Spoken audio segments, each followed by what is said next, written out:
우리 말씀을 같이 찾아서 같이 읽어보시겠습니다. 이사야 11장 1절의 말씀입니다. 11장 1절의 말씀을 같이 읽으시겠습니다. 이새 줄기에서 한 싹이 나며 그 뿌리에서 한 가지가 나서 결실할 것이요. 아멘.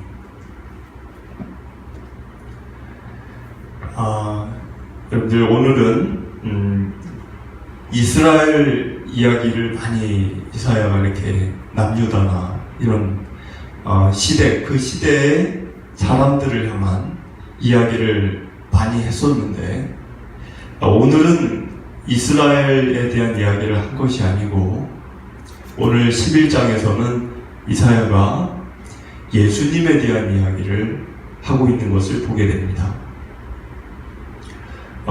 우리 1절을 방금 여러분들 저와 같이 읽으셨는데, 이 구절을 보니까 이새 줄기에서 한 싹이 날 것이다.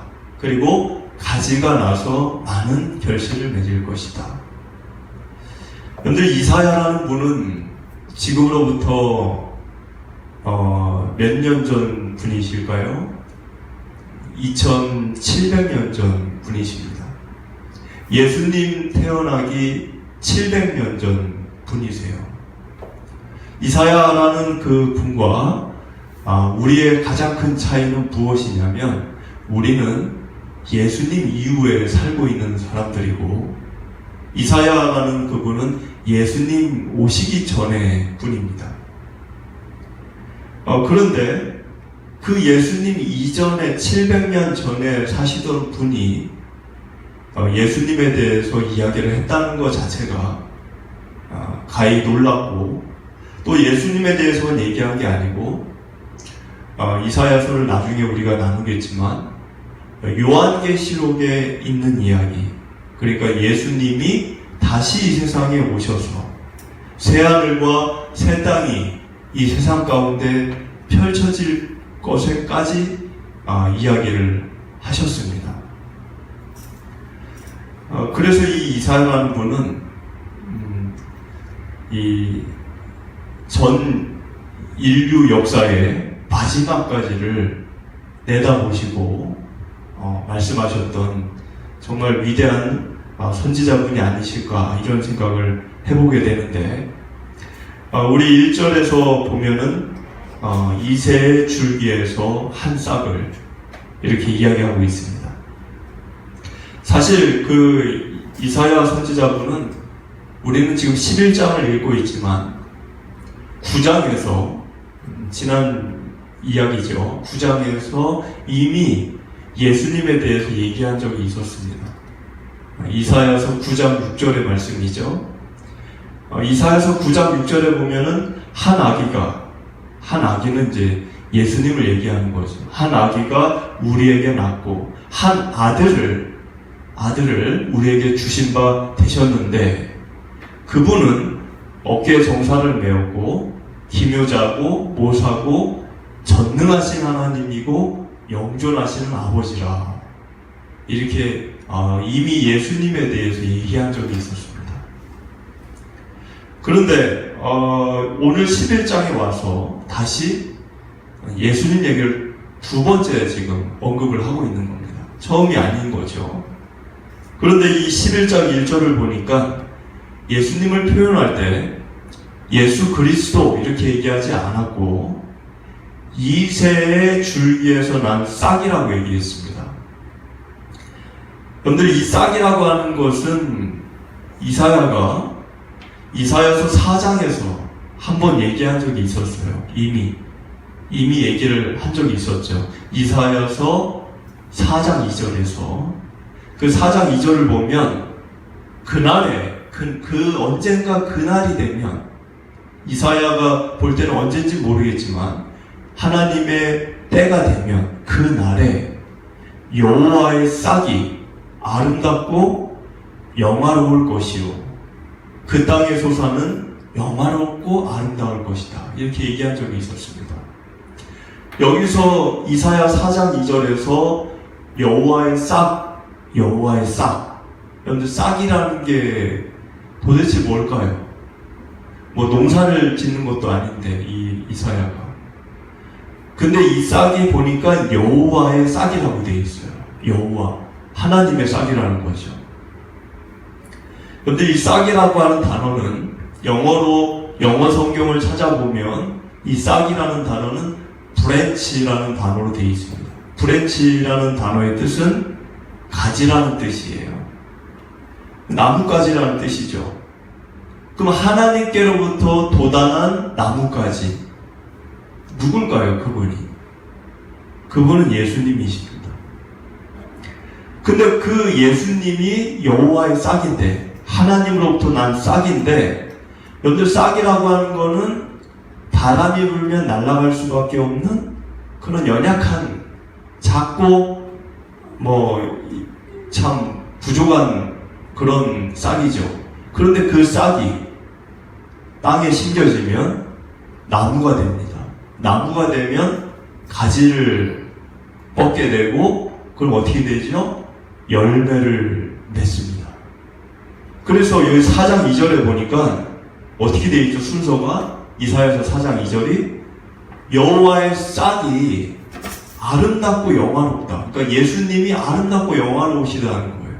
그런데 그 예수님으로 인해서 이제 거두어지는 소산, 땅의 소산이라는 건 열매죠. 예수님으로 인해서 맺어지는 열매도 영화롭고 아름답다는 거예요. 그 예수님으로 인해서 맺어지는 열매, 그게 뭘까요? 예수님으로 인해 맺어지는 열매. 저와 여러분들입니다. 여러분들과 저는 예수님의 열매예요. 왜 예수님의 열매죠? 우리가 예수님을 믿음으로 인해서 죄를 사함을 얻었고, 주님의 나라에 참여하는 거룩한 백성이요 자녀가 되었죠. 하나님께 우리는 열매입니다. 열매. 알곡과 가라지라는 비유 아시죠? 우리는 알곡이에요. 거룩한 주님의 자녀들은 알곡이죠. 그래서 열매, 예수 그리스도로 인해서 맺어지는 열매가 있다면 그건 거룩한 성도들입니다. 그런데 그 거룩한 성도들도 지금 4장 2절을 보니까 영화롭고 아름답다라는 것입니다. 여러분들은 여러분들 자신을 나는 영화롭고 나는 아름다워 이렇게 여기십니까? 아니면 그런 느낌이 전혀 없으십니까? 우리가 예수님을 영화롭고 아름다운 분으로 여긴다면, 정말 그런다면 나 또한 그분을 믿음으로 인해서 영화롭고 아름다운 존재가 될 수 있다는 것을 믿으셔야 합니다. 여러분들 이 교회 보면 순모임이라는 모임이 있습니다. 옛날에는 이제 소그룹, 속회 이렇게 개념이 있었는데 요즘은 용어를 많이 바꾸시는 것 같아요. 순모임. 그 순이라는 그 순자, 그 순이라는 단어가 싹을 얘기하는 겁니다. 싹. 여호와의 싹. 예수 그리스도. 왜 교회의 소그룹 모임을 순모임이라고 할까요? 순은 싹을 얘기하는 건데 같은 말이죠. 순과 싹의 특징이 뭘까요? 이것은 생명이 그 안에 있는 겁니다. 죽음이 없어요. 그러니까 심으면 자라는 거죠. 그래서 이 생명의 공동체, 교회 안에 생명의 공동체를 이루어 간다는 의미에서 순모임이라는 단어를 쓰는 겁니다. 이사야는 오늘 11장 1절에서 이새의 줄기에서 난 싹, 예수님을 그렇게 표현했어요. 그런데 이새는 누구죠? 이새는 다윗의 아버지죠. 여러분들 이새가 유명할까요? 아니면 아들 다윗이 더 유명할까요? 당연히 다윗이 더 유명하죠. 얼마나 유명한지 교회 안 다니는 사람들도 이새는 모르는데 다윗은 알아요. 그런데 이 앞에 화면을 보면, 제가 화면을 준비를 안 했군요. 이탈리아 피렌체를 가면은, 유명한 미켈란젤로의 조각상이 있습니다. 그게 데이비드 조각상이죠. 다윗. 얼마나 많은 사람들이 다윗에 대해서 아는지 모릅니다.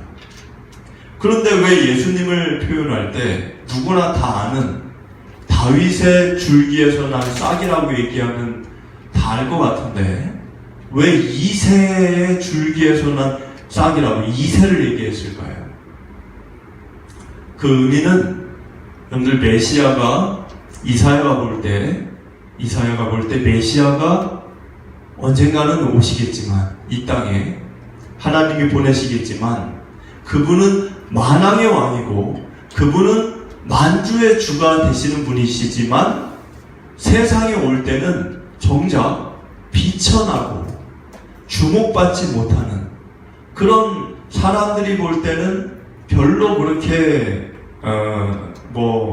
존중받지 못하는 모습으로 오실 거라는 것을 얘기한 거예요. 그래서 이새를 단어를 사용한 겁니다.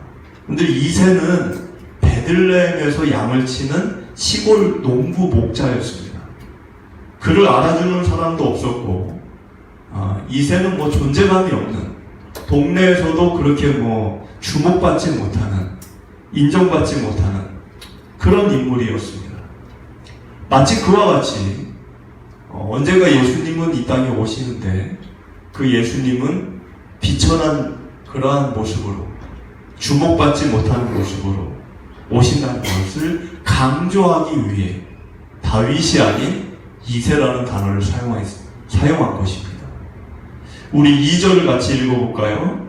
2절 그의 위에 여호와의 영 곧 지혜와 총명의 영이요 모략과 재능의 영이요 지식과 여호와를 경외하는 영이 강림하시리니. 여러분들 이 2절에서 그라고 하는 건 누구를 얘기합니까? 그는 예수님을 얘기하는 것입니다. 그러니까 예수님이 보잘것없는 모습으로 이 이새와 같이 그렇게 시골에서 주목받지 못하는 그런 비천한 모습으로 오시겠지만 그분 가운데는 뭐가 있다는 거예요? 2절이 얘기하는 건 뭡니까? 그분 가운데에는 거룩한 영이 충만하시다는 걸 얘기하는 겁니다. 여기 2절에 그의 위에 여호와의 영은 성령이죠. 거룩하신 영. 그 거룩하신 하나님의 영이 그 예수님 가운데에 충만하시다는 거예요. 사람들이 볼 때는 보잘것없는 가난하고 목수의 아들이고 그런 주목받지 못한 그런 인물로 보여질지 모르겠지만 마구간에서 태어난 비천한 자일지 모르겠지만 이사야가 알고 있었던 것은 그분은 성령 거룩하신 하나님의 영이 충만하신 분이었다는 것을 알고 있었다는 거예요. 여러분들 예수님은 실제로 성령님과 늘 동행했습니다. 마리아가 잉태할 때 성령으로 잉태했다. 누가복음 1장 35절에 얘기하죠. 그리고 성령님이 임재하시는 세례를 받으셨습니다. 세례 요한에게 비둘기가 임했죠. 비둘기 같은 성령이 임했죠. 그리고 사탄의 시험을 받으러 광야로 갈 때 성령에 이끌려 시험을 받으셨다라고 기록이 되어 있습니다. 그리고 갈릴리로 사역을 하러 가실 때 성령의 능력으로 갈릴리로 가셨고 성령에 의해서 가르치셨다라고 누가복음 4장에서 이야기하고 있습니다. 그렇게 보자면 예수님은 그냥 혼자 외롭게 자기 혼자 사역한 게 아니었다는 것을 알 수가 있습니다. 그거를 누가 또 알았다는 거예요? 700년 전 이사야가 알았다는 거예요. 이사야가. 놀라운 일이죠. 근데 그 이사야가 정말 대단한 대선지자지만 이 이사야가 성령이 마가의 다락방에 임하기 전 분이신데 이 성령에 대해서 알고 계셨어요. 그 2절에 뭐라고 얘기합니까? 여호와의 영, 지혜와 총명의 영, 모략과 재능의 영, 지식과 여호와를 경외하는 영, 이렇게 얘기하죠. 여러분들 요한계시록을 저하고 그때 나누셨지만 요한계시록 4장 5절에 어떤 말씀이 있습니까? 성령이 7개의 영이다, 이렇게 묘사가 되어 있습니다. 요한계시록 4장 5절을 보면 성령을 7개의 영으로 얘기했어요. 근데 오늘 여러분들 읽은 2절을 보면 이 2절이 성령을 6가지 영으로 지금 설명을 하고 있습니다. 그럼 성령이 뭐 6개냐, 7개냐, 뭐 이런 생각을 해볼 수 있지만 성령이 6개, 7개 이런 의미가 아니고, 우리 안에도 성품이 있잖아요. 우리 안에 성품이 한 가지가 아니죠. 불쌍한 사람 보면 긍휼함이 가고, 또 뭐 누가 어떤 어려운 일을 겪으면 슬픔이 느껴지기도 하고, 뭐 우리 안에 기쁨이 있기도 하고 여러 가지 성품이 있잖아요. 근데 성령의 성품이 6가지로도 얘기할 수 있고 7가지로도 얘기할 수 있고, 때로는 성령의 성품을 10가지로도 얘기할 수 있고, 그거는 얘기하는 분의 이제 어떤 주관에 달린 거죠. 그런 뜻이지 성령이 7개다, 성령이 6개다 이런 의미는 아닌 것입니다. 그래서 이사야 선지자분께서는 6가지로 성령의 성품을 이야기했는데, 그 말씀을 좀 살펴보도록 하겠습니다. 먼저는 성령을 지혜로 얘기했습니다. 지혜. 오늘 지혜라고 하는 것은 히브리어로 호크마라는 단어인데, 이 명철함이라는 뜻도 갖고 있습니다. 우리가 사람이 지혜롭다 이런 말을 할 수가 있지만은 그 지혜, 성경에서 얘기하는 지혜는 여러 가지 의미를 포함하고 있어요.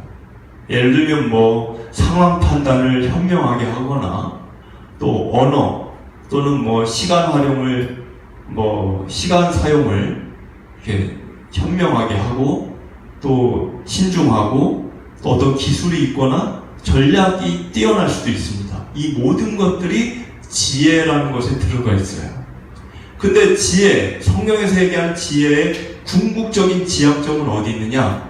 그것은 하나님을 경외하고 죄를 피하는 것에 있는 것입니다. 이유가 뭘까요? 지혜의 영은 성령님이시기 때문에 그런, 거룩한 영이시기 때문에 그렇습니다. 전략도 있고 기술도 있고 상황 판단도 정말 재치 있게 잘하고 신중하고, 그런데 그런 사람인데 하나님을 경외하지 않고 죄를 즐긴다. 그러면 지혜로운 게 아닙니다.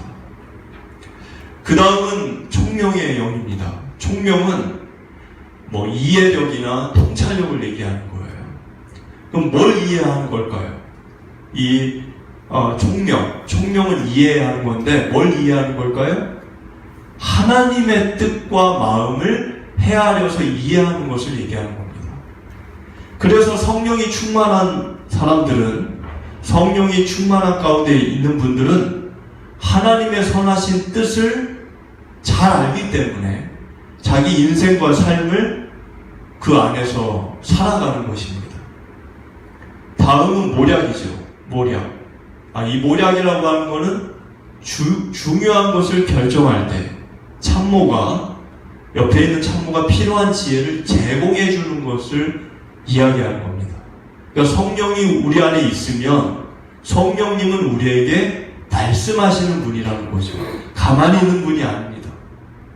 우리가 어떤 결정을 해야 될 때, 중요한 어떤 선택을 해야 될 때, 무엇인가를 해야 될 때, 그때 성령님께서 우리에게 가르쳐 주신다는 거예요. 그 다음은 재능이죠.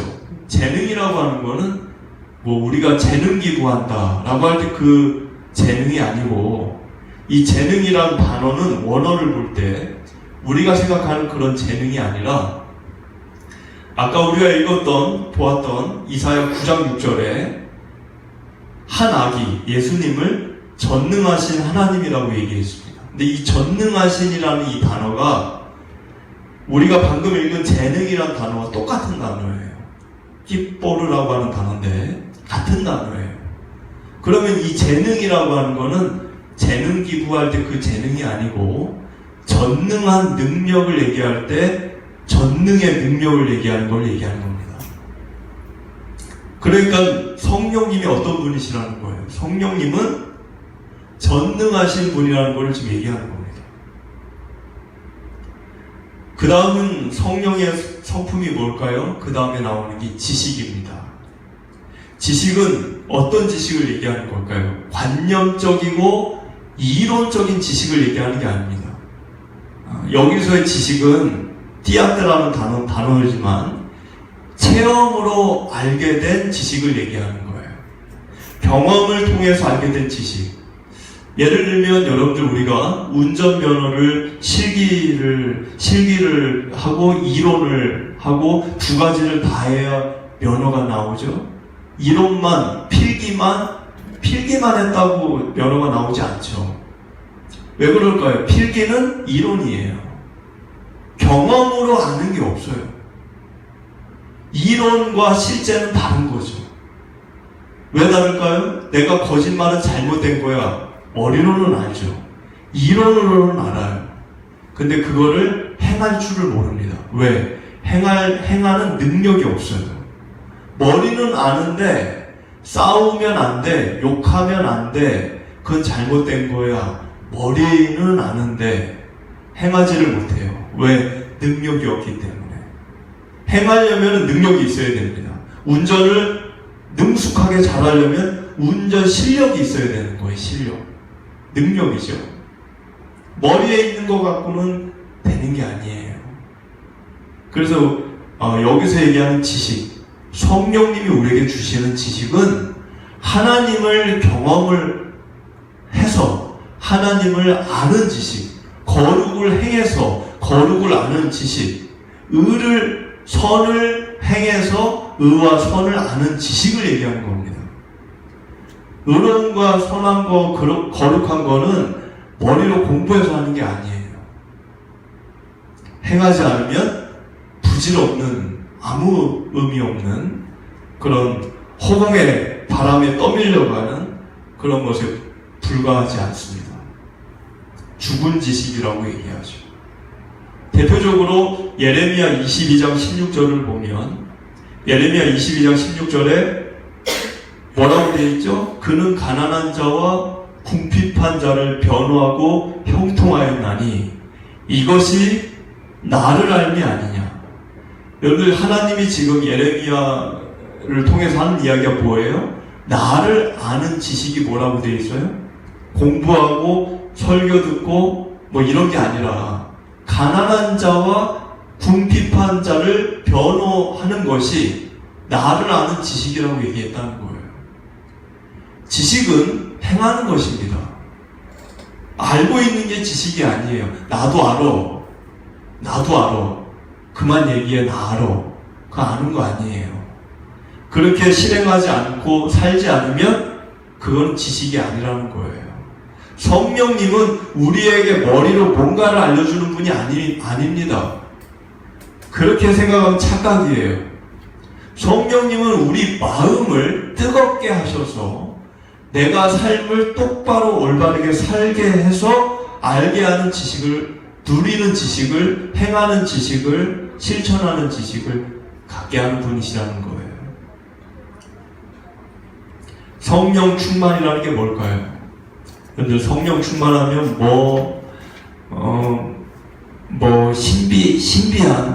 신비한 뭐가 떨어지고 뭘 행하고 기적을, 미라클 같은 거를 일으키고 그게 성령 충만함이라고 성경은 얘기하지 않습니다. 지금 이사야가 얘기하는 거룩한 여호와의 영, 예수님에게 강림했던 그 영은 6가지예요. 이 6가지 중에 지금 제가 6가지 쭉 설명했지만 6가지 중에 기적이나 신비로운 게 하나라도 있습니까? 없죠. 그거는 부차적인 거예요. 이거를 누린 사람이 그 기적을 경험하는 거지, 이것조차도 먼저 누리지 못한 사람이 기적을 행한다, 그거는 뭔가 이상한 겁니다. 그거는 스스로 좀 검증을 해봐야 되는 거예요. 정말 성령의 역사인지 악령의 역사인지. 우리 3절을 읽어볼까요? 3절을 읽어보시겠습니다. 그가 여호와를 경외함으로 즐거움을 삼을 것이며 그의 눈에 보이는 대로 심판하지 아니하며 그의 귀에 들리는 대로 판단하지 아니하며. 여기 그는 누구라는 거예요? 예수님을 계속 얘기하는 거예요. 예수님. 여러분들, 예수님이 지금 뭐라고 묘사되어 있죠? 여호와를 경외하는 것이 즐거운 분이라는 거죠. 예수님 본인이. 그리고 눈에 보이는 대로 심판하지 않는다. 귀에 들리는 대로 심판하지 않는다. 그 말은 심판을 하기는 한다는 거죠. 누가? 예수님이. 여러분들, 예수님은 요한계시록 보면 알지만 심판주로 이 세상에 다시 오시는 거예요. 예수님은 심판자가 되시는 겁니다. 근데 심판하는 그 과정을 보니까 이 3절에 눈에 보이는 대로 귀에 들리는 대로 안 한다는 거예요. 이게 무슨 의미일까요? 여러분, 눈과 귀가 뭐예요? 눈과 귀는 우리에게 정보를 입력해주는 수단입니다. 여러분들이 지금 알고 있는 모든 것들, 머리에 있는 가치관, 지식, 이론, 생각, 이 모든 것들은 어디로 들어와요?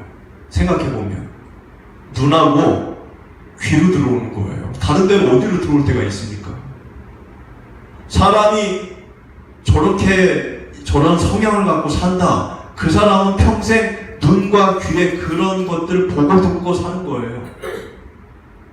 우리의 성격이나 모든 그 성향이나 인생관이나 가치관이나 이 모든 것을 결정짓는 중요한 기준이 눈과 귀예요. 근데 가만히 생각을 해보면 눈과 귀로 내가 알게 된 게 정말 다 맞을까요? 다 맞아요? 살아보셔서 알잖아요. 어제까지는 그게 맞는 줄 알았는데 오늘 보니까 아니네. 이런 경우가 있잖아요. 눈과 귀로 우리가 보고 듣는 거는 전부 사실이 아니에요. 물론 일부 사실이 있습니다. 그러나 그것이 전부 사실이다, 그렇게는 말할 수 없어요. 그러니까 예수님이 뭘 하겠다는 거예요? 그런 걸로 심판하지 않는다는 거. 왜? 그렇게 하면 틀려요. 잘못 심판을 할 수밖에 없어요. 하나님은 뭘 보시는 분이라고 되어 있죠? 성경에 중심을 보시는 분이라고 되어 있습니다. 중심. 눈과 귀로 보고 듣는 것이 아니라 그 사람의 중심을 꿰뚫어 보시겠다는 거예요.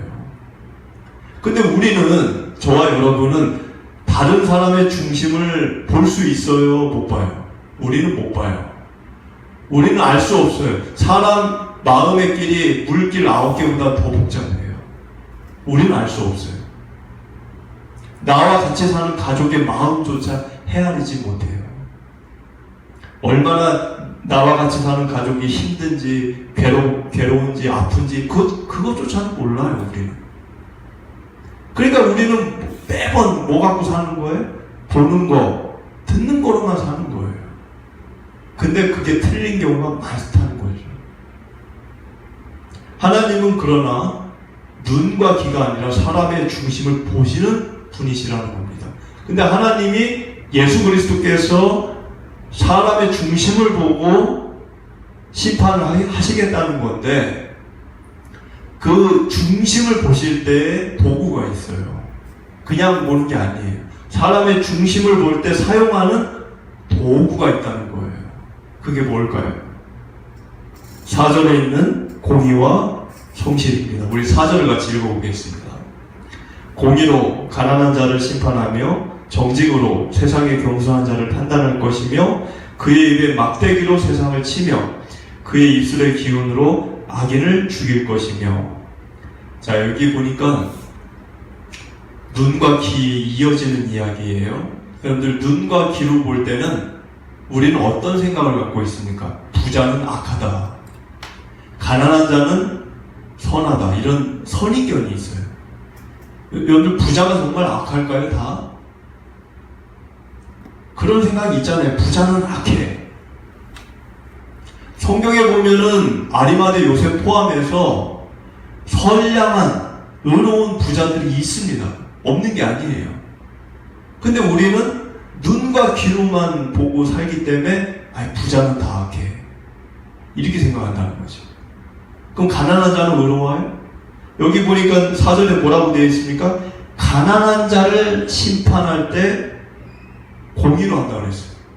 가난한 자도 악한 가난한 자가 있고 부자도 의로운 부자가 있다는 거죠. 그거를 하나님이 사람의 중심을 보고 심판을 하겠다는 건데, 공의, 하나님의 공의라는 도구를 이용해서 사람의 중심을 꿰뚫어 보시겠다는 거예요. 그리고 또 하나의 도구가 정직입니다. 정직으로 세상의 겸손한 자를 판단할 것이다. 여러분들 앞에 겸손하게 친절하게 하는 사람들 보면 사람이 좋아 보이죠. 얼마나 좋아 보여요. 사람 되게 겸손하다, 사람 되게 친절하다. 그럼 막 끌리잖아요. 가게를 갔는데 어떤 가게는 손님이 왔는데도 그냥 친절이 없어요. 그냥 오히려 막 화를 내려고 해. 그러면 그 가게 다시 가고 싶을까요? 그런데 너무 사람이 겸손하고 친절하고 그 가게 다시 가고 싶죠. 우리 눈과 귀는 그렇다는 거예요. 우리 눈과 귀는. 그런데 여기 보니까 그런 겸손한 자도 속에 악이 있을 수 있다는 거죠. 그러니까 겸손한 자를 정직이라는 도구로 중심을 판단하겠다는 거예요. 누가 그렇게 하신다는 거죠? 예수님이. 그런데 이사야가 이런 부분까지 예수님에 대해서 알고 있었다는 것은 기가 막힌 일인 거죠. 근데 그의 입에, 여기 보니까 4절에 그의 입에 막대기로 세상을 치며, 그는 예수님이에요. 그의 입에 막대기는 뭘까요? 예수님이 전하시는 하나님의 말씀입니다. 말씀을 입으로 전했잖아요. 복음이 입으로 전해지지 뭘로 전해집니까? 다 제자들이고 저도 여기 설교하잖아요. 복음은 입으로 전해지는 거죠. 그 입에서 전해지는 하나님의 말씀이 세상을 어떻게 한다? 때린다는 거예요. 세상을 때린다는 거예요. 그런데 이 세상이라는 단어는 에레츠라는 단어입니다. 땅이라는 의미예요. 원래는. 그 땅은 어떤 땅입니까? 하나님으로부터 하나님을 배격하는 땅을 얘기하는 거예요. 하나님을 막 배격하고 하나님과 멀어진 그 세상의 땅에 뭐가 때려진다는 거예요. 뭐가? 하나님의 말씀이 선포되는 게 그 세상을 때리는 걸로, 막대기로 때리는 걸로 묘사가 됐다는 거죠. 오늘 막대기는 무슨 의미인가요? 어린애가 너 아빠한테 거짓말을 했어요. 그럼 아빠가 한 번은 용서해 줄 테니까 다시는 거짓말 하지 말아라. 근데 또 해. 그럼 아빠가 종아리를 때릴 때가 있죠. 맞아보셨나요? 저는 맞아봤어요. 어릴 때 아빠한테. 그럼 아빠가 얘 죽으라고 때리는 겁니까 이게? 아니죠. 너 그렇게 살면 안 된다. 돌아와라. 그게 하나님의 말씀으로 세상을 때리는 거예요. 그래서 세상 사람들이 하나님의 말씀이 그나마 있기 때문에 돌아오는 겁니다. 그 말씀을 듣고 회개도 하고 반성도 하고 그나마 돌아오는 거예요. 하나님 말씀이 없으면 어떻게 될까요? 갈 때까지 가겠죠. 이거를 붙잡을 수 있는, 악으로 가는 사람을 붙잡을 수 있는 반대 힘이 아예 없어지는 거예요. 5절을 같이 한번 읽어보겠습니다. 공의로 그의 허리띠를 삼으며 성실로 그의 몸의 띠를 삼으리라. 여기 보니까는 공의와 성실을 얘기하는데 허리띠를 묶는다 이렇게 되어 있습니다. 허리띠를 묶는다라고 하는 거는 우리는 지금 우리가 입는 이 의복의 문화가 아니에요. 우리하고는 좀 다르죠. 이스라엘 사람들은 겉옷이 있고 옛날에 겉옷이 있고 속에 옷이 있어요. 근데 그 겉옷을 두루마기 같은 겉옷을 이렇게 두르기 전에 속옷에다가 허리띠를 이렇게 묶습니다.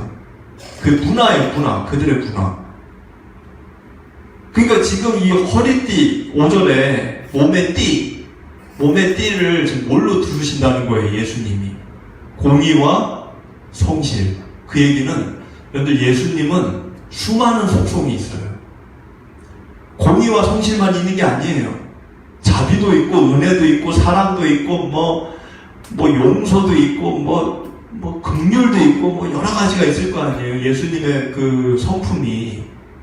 그런데 그거는 겉옷이고, 정말 그 속에 가장 기본적인 예수님의 속성, 예수님이라는 그 성자 예수 그리스도, 그분의 가장 기본적인 허리에 있는 그 속성은 두 가지라는 거예요.